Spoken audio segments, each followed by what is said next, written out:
Welcome to the Saints Happy Hour podcast with host Ralph Malbrough and featuring bloggers Andrew Juge of SaintsNation.com, Kevin Held of The Team Drops the Ball, and Dave Cariello of Pronounce Read Chronicles. This podcast is nothing but serious football talk and hardcore analysis.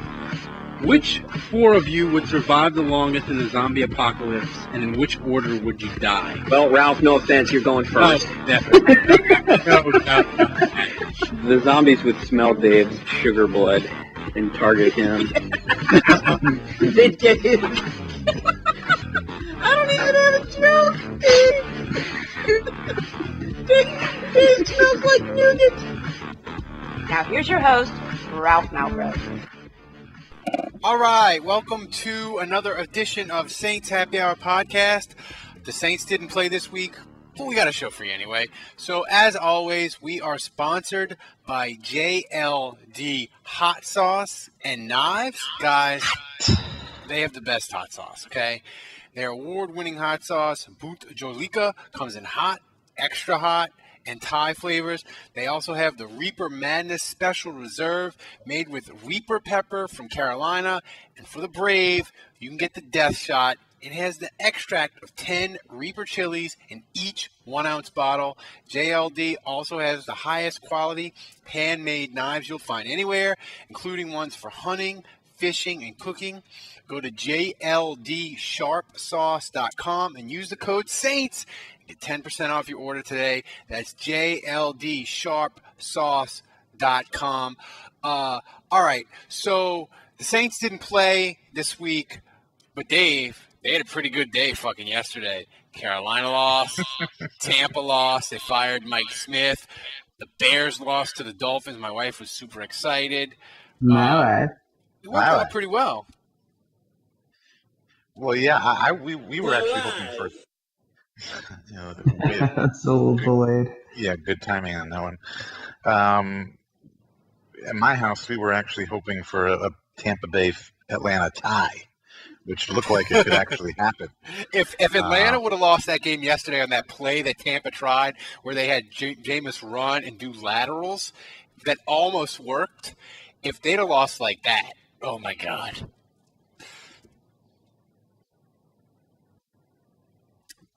But continue, Dave. Well, I was saying that we were hoping for the tie, and it was close because it almost went to overtime, but they missed that 2-point. The Buccaneers didn't get that 2-point conversion they needed to tie. So, yeah, it was a good weekend. Got some stuff done around the house. Watched the LSU game. Tulane had a bye this weekend too, so there was zero football. None of my teams were playing at all this weekend. That was an epic LSU game. Yeah, that LSU game, that was a good one to watch. Best win for LSU in like 7 years, probably. Yeah, well, they're still going to lose to Alabama, but whatever.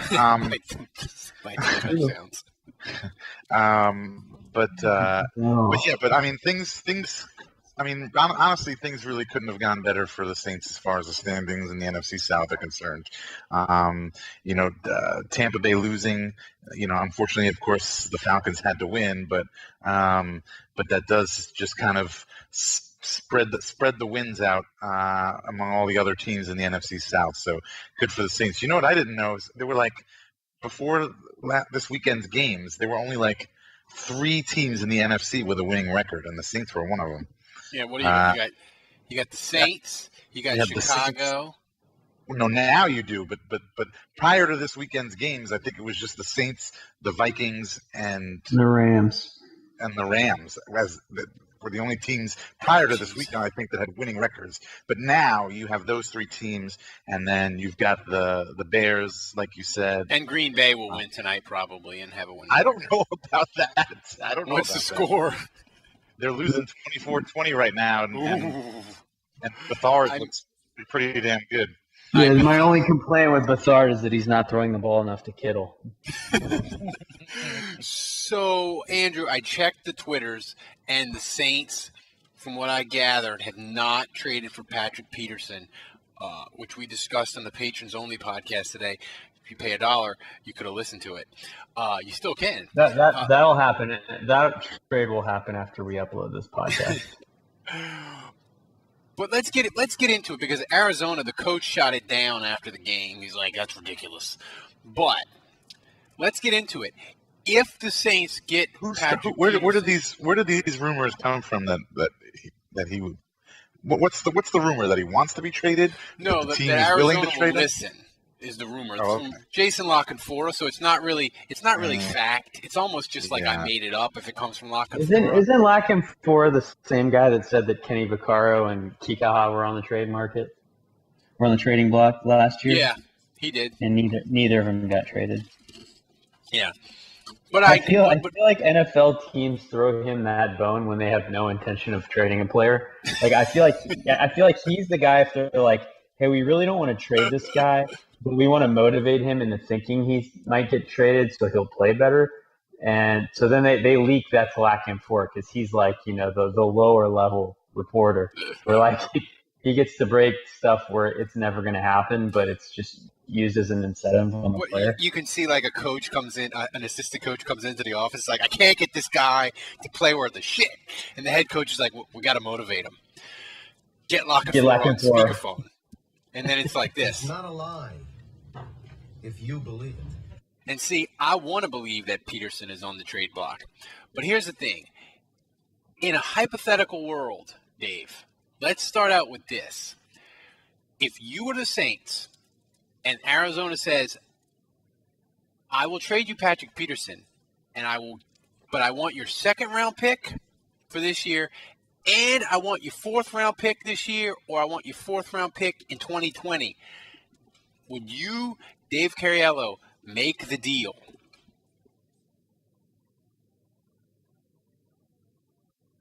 He's speechless. He's speechless.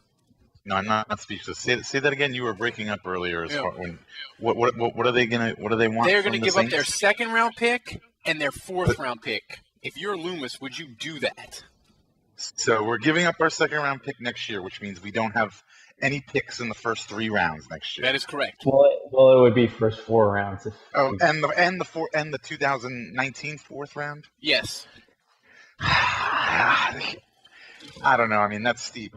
Like, even honestly, even if you were like, only because like you got to have something in this first 4 rounds.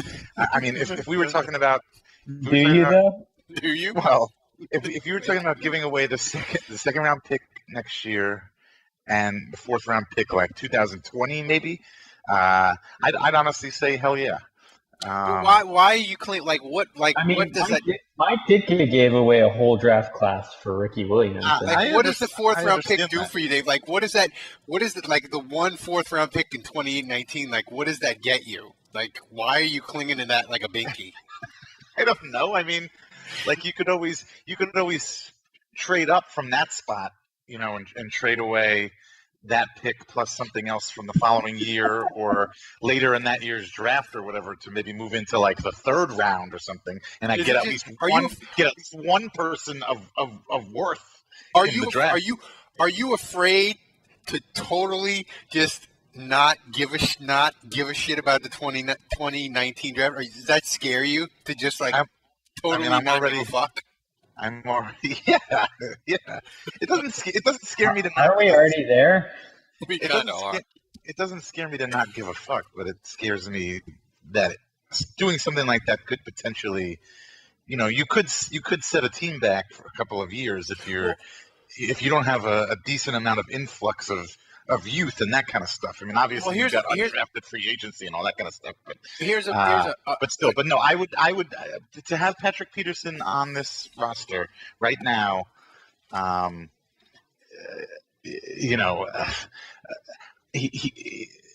would solidify the defense, and obviously the Saints' offense is working well. It's firing on all cylinders. All right, it's a second and a fourth. You doing it or not? Yeah, why not? When not?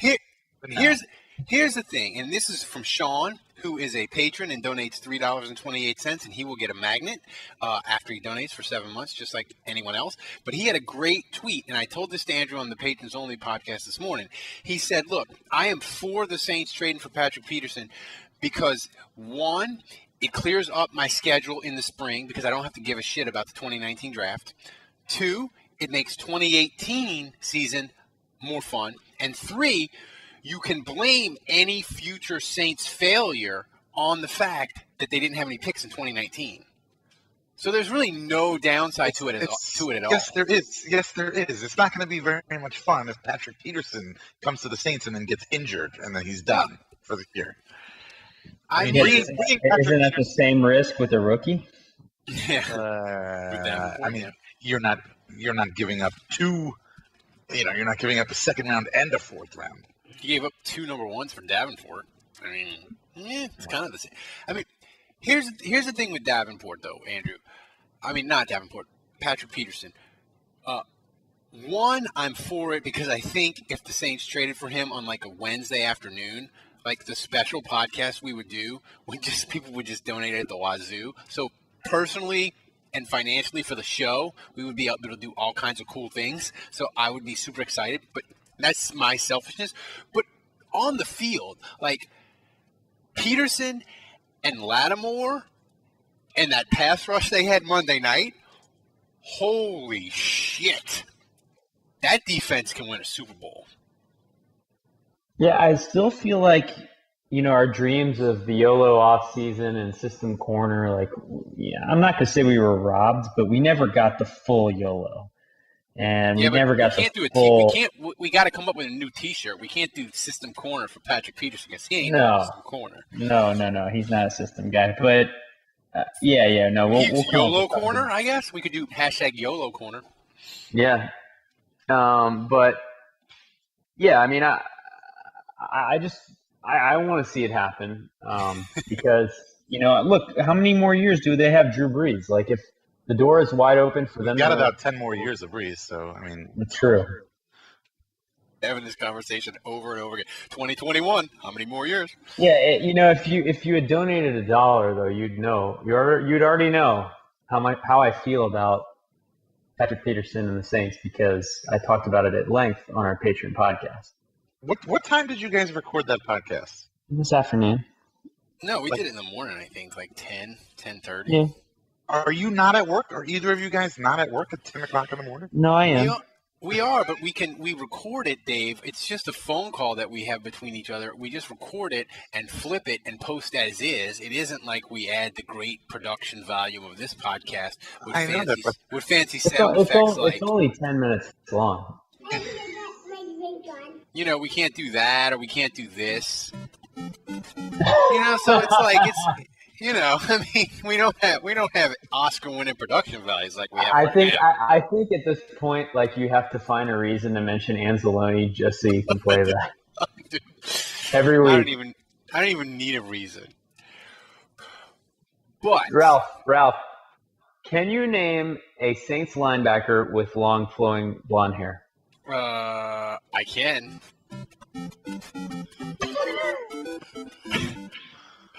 So this is culturally insensitive. It is. It's why the people come to this show, Dave. Great. Insensitivity. We are not politically correct. But here's my question, Dave. Do you think the Patrick Peterson, obviously it's fantasy land and it's fun and it generates clicks, and this headline for this podcast is going to get me clicks out of the wazoo, and I will make an extra $1.50 from mybookie.com. But if the Saints can't get Patrick Peterson, trade deadline for the NFL, October 31st, right? So do you think the Saints will do a move for a corner, even if it's not Patrick Peterson?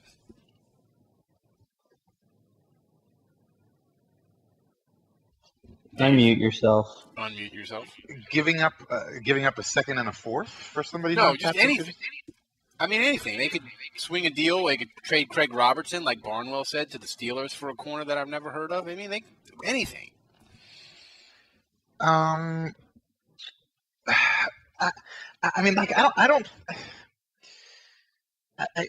guess it would depend on who and what you'd have to give up. But I mean, I don't view.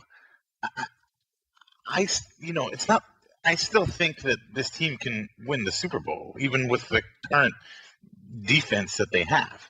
I think getting another quality cornerback just, really elevates that chance, obviously, and potentially takes the defense to just a whole nother level, like you just said, Ralph, that we've never even really seen before. But Patrick Peterson is, on a much higher level as far as cornerbacks are concerned.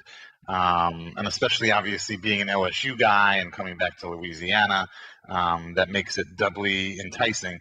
But it could be the greatest trade in Saints history. As far as excitement, it would melt Saints Twitter. I mean, I wanted to see them go after Honey Badger.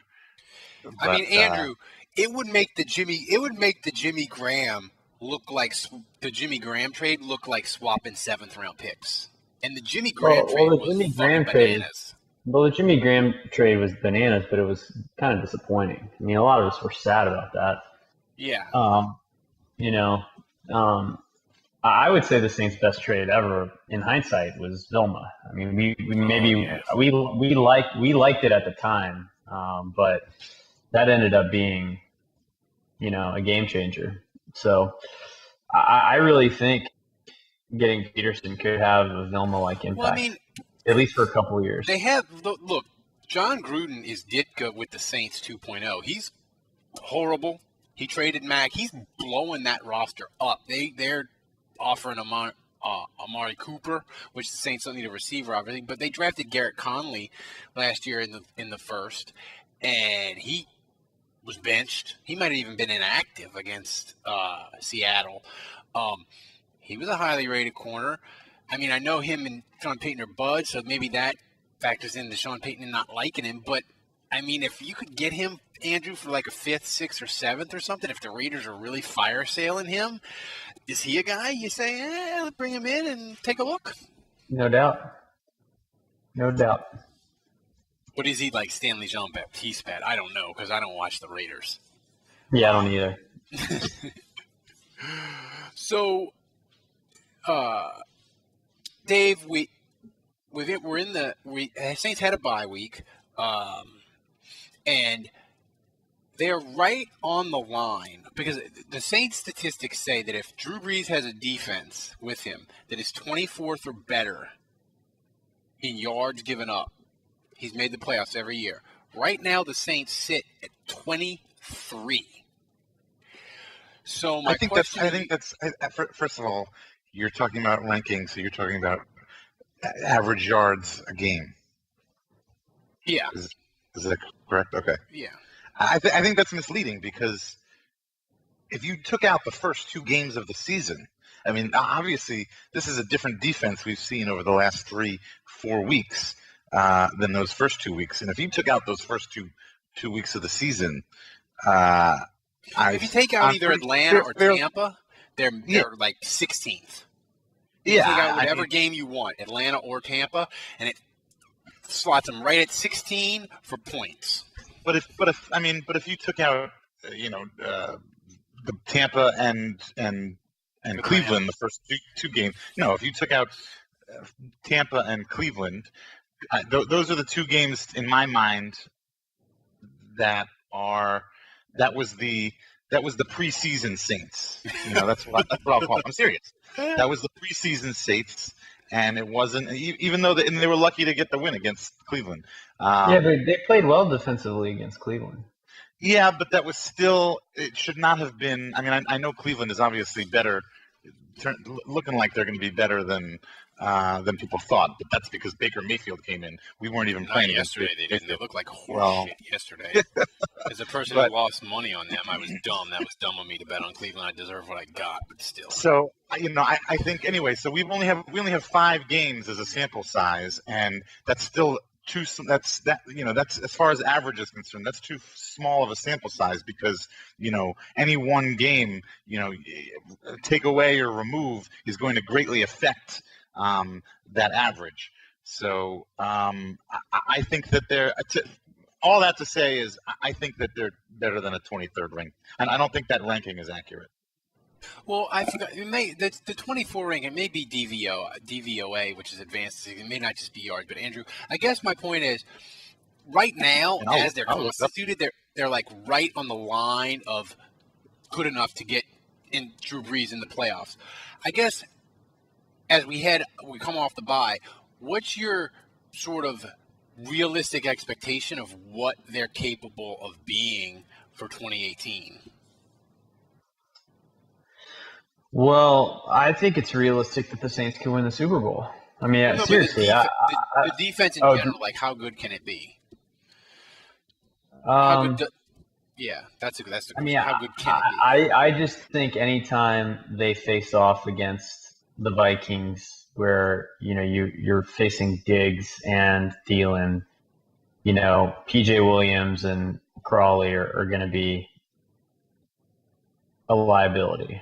So I just think they're going to get in games matchup-wise, and you're seeing more and more teams like this. I'm a little nervous about the Ravens. I think this is a bad matchup for the Saints because the Ravens are the number one defense in the league. They have a very balanced pass rush. A lot of times I think Sean Payton does well scheming when a team has like one good pass rusher. Like, you remember when they played Vic Beasley a couple times last year, or Khalil Mack and the Raiders a couple years ago, or trying to think of some other teams, or Von Miller. Like, none of those guys really did much against the Saints. I think when a team has one superstar pass rusher, generally Sean Payton comes up with a good plan to slow them down. When you have a team that has a balanced defensive line that can really hurt you from multiple different spots, and that's what the Ravens are, in my opinion. I think they don't have like one. I mean, Terrell Suggs, I guess, he's still doing it. He's got like 4.5 sacks this year. But in general, I don't think it's Suggs so much as just that whole defensive line is really strong and balanced. So that concerns me. And then you look at what they do offensively pretty well. They don't run the ball at all. I mean, their run game is awful. And the Saints are number one against the run somehow. So I don't think the Ravens are going to be able to run the ball much, but what they have done successfully is spread the ball around. They've got 3 new receivers, Crabtree, Willie Snead, and John Brown. And that trio of receivers has worked really well for them. John Brown is the very explosive, big play guy. I'm very nervous about PJ Williams trying to go up against him in the slot. Snead has done a good job kind of moving the chains.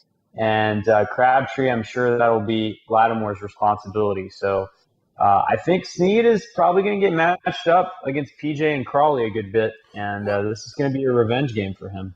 Well, we'll see. We'll do predictions at the end of the show. But Willie Snead looked like old Willie Snead. He had that quickness back. I don't know if he was thinner or whatever. He looked healthy. He looked like old Willie Snead for the Saints, catching third down passes and saving Joe Flacco's ass. Just FYI, right now, with the Saints, as far as average yards a game on defense, the Saints are ranked 19th, so they've given up. So they're kind of in the middle of the pack as far as yards per game. That's pretty good considering how the first 3 games went. Yeah. So far they're at. Let me see how many yards a game. Let's see. It's 369 even. They average giving up 369 even. One important stat, I think, just while I'm looking at them, that I think is actually point differential a game. They're ranked 4th. And they're in company with Chicago, Baltimore, the LA Chargers. But they average about 8 more points per game than their opponents. Yeah, I mean. And, this is what I was thinking about, too, is, like, I watch all these games, Andrew, and I don't know, because the rules are so different now in the NFL, like 4 or 5 years ago, it used to be, well, you have to play defense at least this well to win. Now with all these fucking rules where you can't touch the receivers, you can't hit the quarterback, like, I don't know where the line is of, like, defense is good enough and it goes to the line of not good enough. It used to be pretty clear cut. Now with all these fucking rules changes, I don't know. Can the Chiefs win giving up 6 yards a rush? 5 years ago, I'd have been like, there's no way. But now I'm like, Like, I don't know. Like, how good does your defense have to be to win a Super Bowl, and what do you have to do? Like, what's the line of demarcation, I guess? Well, what did you say the Saints were right now, Dave? 19th in yards given up? Average yards per game. Yeah, they're ranked 19th. Okay. I mean, the fact that there's 12 teams giving up more yards per game than the Saints right now, based on what we've witnessed this far, I mean, that alone tells you 14 teams. 14 teams. 14 teams. So based on that, I mean, it tells you all you need to know about just how bad the state of defense is. The Saints are kind of middle of the road with what they've done so far. They have a team that's on pace to be the worst defense ever. I think it's Atlanta. I saw it on. Wait, that's the Saints record, right? It's the Saints record. If the Falcons beat the Saints' worst defense in NFL history record, football. It might have been. It might have. You know what? It wasn't. It was. I want to say it was Tampa. Yeah. Well, hold on, I can look it up because we can. It's got to be whoever is last in the rankings so far. Yeah. So let's see here. Let's see who has. Would it kill the 49ers to throw one goddamn ball to their tight end? So far, Kansas City's defense is giving up an average of 468 it was yards. Kansas City. It was Kansas City. I know that. I'm telling you. I know that. You were right. I was wrong. I know that. I mean, Andrew. We saw the Saints. With there you go. They almost won last night. But it hadn't have been for Mahomes' 2 picks. Well, they had to score 40 points just to be in it. I mean, last night's game. But they would have been 6-0. I understand that, but last night's game looked like a Saints game from 2012 or 2000. But here's the thing, man. The Saints in 2012 averaged like 31 or 32 points a game and still went 7-9. Can the Chiefs go 11-5, 12-4 with the worst defense in the history of football? Is that going to happen, Andrew? I think so. Oh my God, it's fucking insane. So I mean, so hold on. Oh yeah, they're well on pace. So the Saints. Nobody's playing defense. The Saints. The Saints in 2012 gave up an average of 440 yards per game on defense, which was well above. They were the only team in the league that season to give up more. That was the Spags year, right? Yes. They were the only team that gave up an average of more than 400. All the other teams gave up less than 400. The Saints were the only team in the 4s. You know what's hilarious about that is that the 20 what was the horrible Browner year? 2015? Yeah. The 2015 defense had the record, I think, for opposing quarterback rating, if I'm not mistaken. Yeah. I think they broke the record for that. But they were well behind in yards only because penalty yards don't count against your yards yielded total. But if you added Brandon Browner's penalty yards into the formula, then they probably would have been worse than 2012. I mean, and the Chiefs are a serious Super Bowl contender. Not at any point were people like, the Saints could win the Super Bowl in 2012 or 2015. But that's where we are. Like the NFL. Well, so this year, right now, currently, there are 6 teams that are giving up that are averaging over 400 yards given up on defense. You can definitely say this year defenses are significantly worse overall than in 2012. I mean, the thing is, man, the NFL, the ratings are through the roof again. They figured it out, man. People love the offenses scoring a shit ton of points. We just do. Like, they've turned the NFL into the Big 12. And, I mean, Andrew, at least the Saints, they can stop the run. And I'm fairly confident. Like, I won't be surprised if Baltimore wins. We'll get to that game in a minute. But I'll be stunned if Baltimore runs the ball on them. Like, I feel like the Saints front and their defensive line is deep and good, and they don't quite rush the passers maybe as great as you would hope. but they're gonna shut down most teams' run, and I'm confident that when the Saints go into a game and they decide a team's not gonna run the ball, the team's not gonna fucking run the ball, and I think that's gonna be this week in Baltimore, and that sort of at least gives me hope. And now that Dave has read all these atrocious defensive statistics, I feel better. I feel better than I have all year about the Saints defense with what Dave just told me. Am I high? Well, I mean, I don't want to break it to you, but the best defense in the league this year, the best defense in this year so far is Baltimore. They've only given up 270 yards a game on average, and they are the only team. Andy Dalton kind of lit them up, though. Yeah, Dude. And they're the only team in the league currently.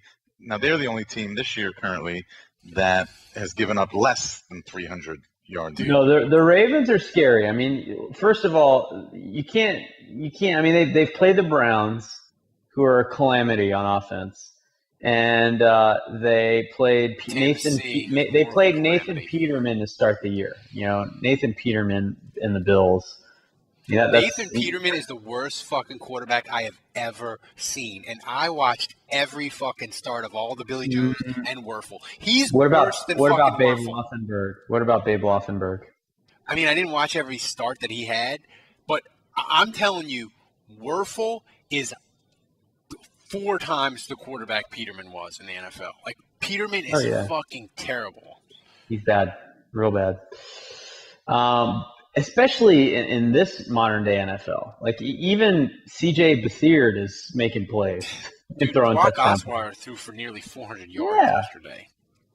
So, yeah, Peterman's a joke. But, you know, so there was one team that did really well against them. It was the Bengals. And Andy Dalton, I think, lit them up pretty good and scored 34 points on them. But otherwise, man, like, they embarrassed Mariota. I think they sacked Mariota like 11 times. He got sacked more than he completed passes. That's crazy. I think they have 5 picks on the year, and so something's going to give there with Breeze having not thrown any. So, here's the thing: we got a new segment here this week, and I'm going to get to it in a second. But it is sponsored. The Saints Happy Hour is sponsored by JLD Hot Sauce and Knives. Guys, they have the best hot sauce. They're award-winning hot sauce. Bucholika comes in hot, extra hot, and Thai flavors. Go to JLDSharpSauce.com and use the code SAINTS. Get 10% off your order today. That's JLDSharpSauce.com. Okay, this is the new segment because Drew Brees, for the first time in his career, is in serious MVP consideration. Would we all? Is that a fair thing to say, guys? After Monday night, Hashtag Brees for MVP. It's him, it's Patrick Mahomes, and it's Jared Goff, right? So, I thought I saw something on Facebook. I don't know if it came from the NFL or who it came from, but they had Khalil Mack on there. Yeah. Well, Khalil Mack got shut down yesterday by the Dolphins. He had no sacks, no pressures, and he got hurt. So he may falter a little bit. But I've come up with a segment that we are going to do every week, and it's called You Ain't the Real MVP, Bro. And I'm going to play the Benny Hill music. And this week's edition of You Ain't the Real MVP, Bro is Jared Goff. Now, I know the Rams are 6-0, but Jared Goff is not the MVP. I'm going to tell you fucking why. 95% of Los Angeles thinks Jared Goff is Rob Kardashian after he spent 6 months on the keto diet. And if your own city doesn't even know who the fuck you are, you can't be MVP.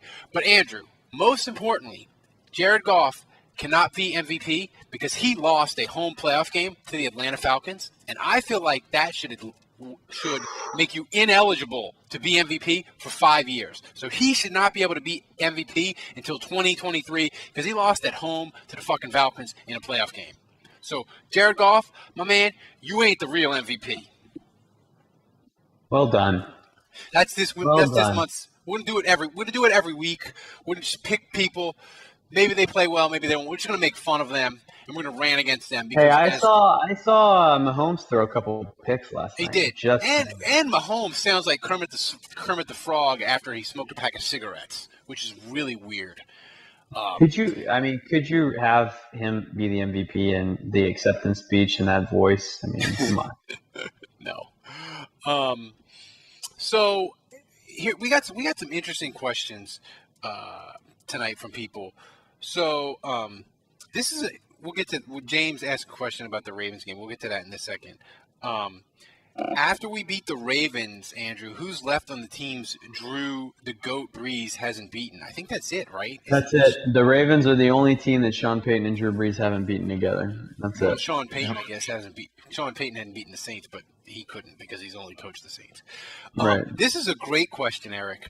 How much money did Mike Gillislee and Jonathan Williams make your boyfriend, Mark Ingram? Quite a bit. Well, I mean, in what way? Like, what? Ingram's going to get a brand new contract or something? I guess so. They didn't really make him any money, but they sure as hell made the Saints realize how much they love Ingram. So they made him money. How are we feeling about Ingram? So they made him money. Is that what you're saying? Guys, yeah, he's in a contract year. Is he? Oh, is he in a contract? This is his contract year? Oh, yeah. I think Ingram? Ingram not playing was more effective for his contract negotiations based on what those two idiots did than if he had played and gotten like 60 yards a game. Yeah, no. Gillislee and Williams were driving the Brinks truck and backing it up. Will this be a Willie Snead revenge game? He's going to complete a halfback pass to win, won't he? Yeah, man. I'm still mad at Snead for overthrowing Kamara in the playoff games. Perfect play call. It was perfect. Kamara could have walked in. Yeah, I think Snead is going to have a good game. I really do, because I don't know, man. I don't know. I mean, the Ravens don't have terrifying receivers. They're just all three pretty solid. So I still think the Saints DBs could be all right if they just play a little better. I mean, it's not like Crawley and PJ are incapable. Yeah. Here's a good question from Dylan Dave. Better duo, Graham and Sproles, or Kamara and Thomas? Ooh, I like that question. That's a really good question. Right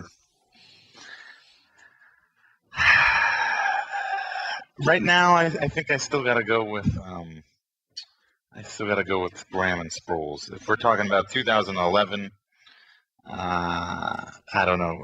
Kamara and Thomas need to continue putting up some of the numbers they've been putting up this season for another, 12 games or whatever, and then we'll talk. Andrew, what do you think? Better duo? Yeah, I'm with Dave. I think right now I'm sticking with I reserve the right to change my mind at the end of the year. I want to see how the rest of this year goes, but right now I'm saying Graham and Sproles. But I mean, Sproles set the record for total yardage that season. Yeah. Graham had 14 touchdowns. I mean, Michael Thomas just isn't getting in the end zone that much. Yeah, but it's a discussion. Like it's in the conversation. Right. So that's already states that it's a good question. They're both really good. The Saints right now are scoring more points average-wise than the 2011 team did for the whole year. Now, the 2011 team didn't really go supernova until like the last 5-6 weeks, and this team has started out better than the 2011 team. So we'll see how that goes. They went supernova when they beat the Colts 62-7 or whatever the hell that was. Oh yeah, the good old Curtis Painter. This is a good question. It's not really a question. It's more of a comment from most Julie. Of these questions aren't actually really questions. She says, I wonder if Jordy Nelson regrets not coming to play with Drew Brees.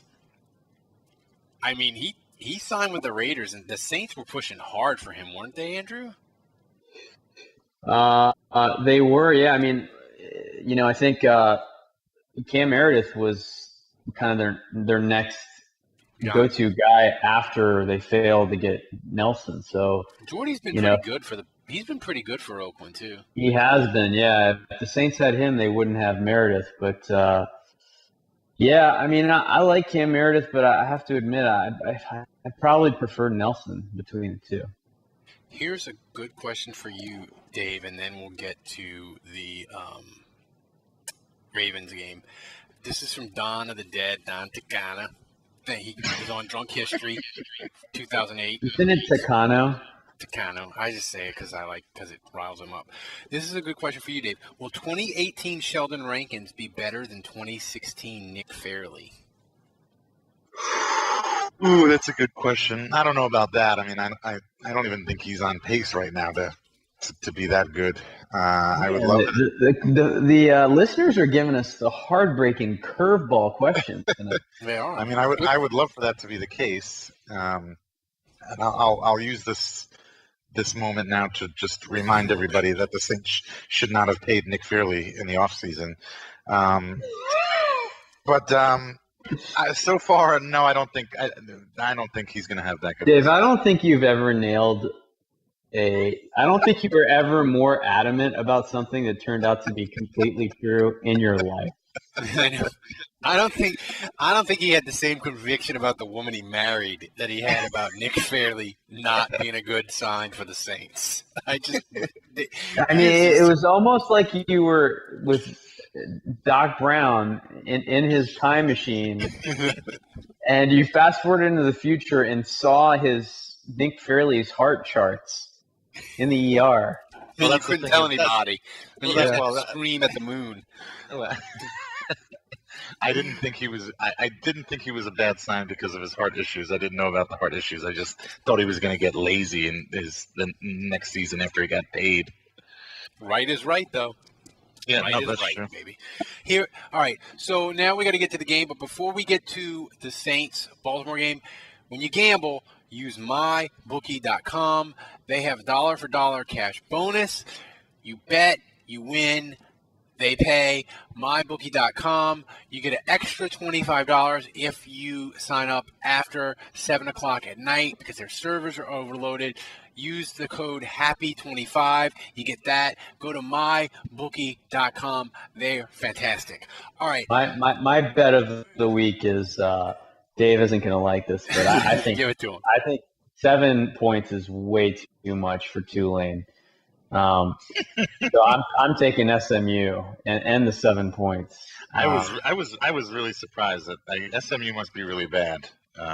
Tulane to be favored by 7. The bookies do this every year. Tulane is very easy to bet on because early in the season they overrate them, and the lines are too close, and so you pick the other team, and that always wins. And then after a few weeks, Vegas is convinced that Tulane is awful. And so then it starts to skew heavily the other way. And so I bet on Tulane against Memphis and nailed that because the line, I mean, it was like Memphis was like by 17 and a half. And I knew they weren't going to cover that. And so now they're kind of back to being like, oh, they beat Memphis, so Tulane's awesome again. Maybe they were as good as we thought. And now it's swinging back the other way. So that's my pick of the week, SMU over Tulane. All right, well, I was surprised by the Tulane line, but I'm just as surprised at the Saints-Baltimore line. Baltimore is a 2.5-point favorite for the 3 o'clock kickoff on Sunday, or is it 3:20 kickoff? No, I think it's 3:05. 3:05. So Baltimore is a 2.5-point favorite. Dave, who do you got? Well, I would definitely take the Saints if we're gambling. I would take the Saints with the points. But what I do think that the line shows is that Baltimore is a good team. This is not going to be a cakewalk for the Saints by any means, especially since it's not home. And I don't know what it is about Baltimore, but the Saints have just never been able to conquer them. Baltimore obviously. Was the last time they beat Baltimore, Andrew, was when Jake Delhomme started instead of Brooks? In like 2002. Oh man, is that true? It has to be before 2006. Well, they only play every 4 years, right? Right. So, but Jake Delhomme didn't start that game, right? He just came in. Yeah, I think he came in because Aaron. Because I don't think Jake Delhomme ever started a game for the Saints. Maybe with Ditka. Yeah, but you're right. But Jake Delhomme finished it, so that's the last win. It would have to be 2002 because they played the Ravens in 2006, I think, because they Yep. played the AFC East. All right, hold on. I'm looking at this head to head. Hold on. That's a long time. Let's get some factual statements here on this podcast, please. So surprisingly, the Saints and Ravens. The Saints have only beaten the Ravens once ever. Now, keep in mind this doesn't carry over from the Colts because the Colts got the history back. But 2002, the Saints are 1-5 against the Ravens. Their only win was in 2002. That's wild. Well, that just means they're due. Obviously Baltimore's got arguably, the best defense in the league, one of the top 3 defenses in the league. So this is a good matchup for the Saints. I mean, you've got one of the best offenses versus one of the best defenses. And on offense, they're not too shabby too. They're like a top 10 offense. They are ranked 9th overall as far as average yards per game. What's really weird though is that they're ranked 28th overall in yards per play. That doesn't make any sense. How could there be such a big discrepancy? I think the Saints are gonna. I think this is the Saints' year, man, and this is Drew's year. Drew's having a hell of a year. I will say that I think this is probably where Drew Brees' interception streak comes to an end. I think he probably throws an interception this weekend. His first interception of the season. But I am going to say Saints win 27-24. And Lutz is going to be your MVP with a late game field goal to win. Which would kind of be a stick because John Harbaugh recommended Lutz to Sean Payton. And then Lutz comes back and fucks him. Andrew, who you got? I'd rather Lutz fuck the Ravens than Snead fuck the Saints. That is true. The last time the Saints beat the Ravens was 2002. Aaron Brooks was the starter that day and was 9 for 25 for 123 yards. And somehow the Saints still won. You want to know why? Because our dear friend Deuce McAllister had 127 yards rushing and 3 touchdowns. So, Deuce went hero ball to help us beat the Ravens the only time we ever did. Look, this isn't lost on Sean Payton and injured Brees. They know this is the only team they haven't beaten. They're big history guys, Brees especially, and this game means a lot to them. I think Brees. They're probably not going to get another shot because Drew Brees might play a couple more years. I don't think he's going to be playing in 2022. Yep. So I'm going to disagree with Dave. Brees will not throw a pick. I think he's going to continue his recent form. He's going to be lights out. Kamara was a little quiet a couple weeks ago. He kind of took a backseat to Ingram a little bit, and the Redskins, they just try to slow him down, and so it opened up opportunities for other players. But I think this is going to be back to leaning on Kamara, and he's going to have a huge game. I think the Saints are going to play pretty well. I mean, it's going to be tough sledding defensively a little bit. I think the Ravens maybe hit John Brown on a deep ball. So it'll be a little tight early, but I think the Saints pull away. I'm going to say the Saints are going to put up 31 points on this defense. That's a lot of points on Baltimore. It'll be a nice performance. I'll say 31-20. Saints win. I'm going to say Saints are going to win pretty comfortably. I'm going to say Saints 24-13. It's going to be like a slobber knocker kind of ugly game where they just not turnovers necessarily, but Baltimore's defense is really good, and it'll have a lot of moments against the Saints, but it'll just kind of slog back and forth. I'm going to give you a name for MVP.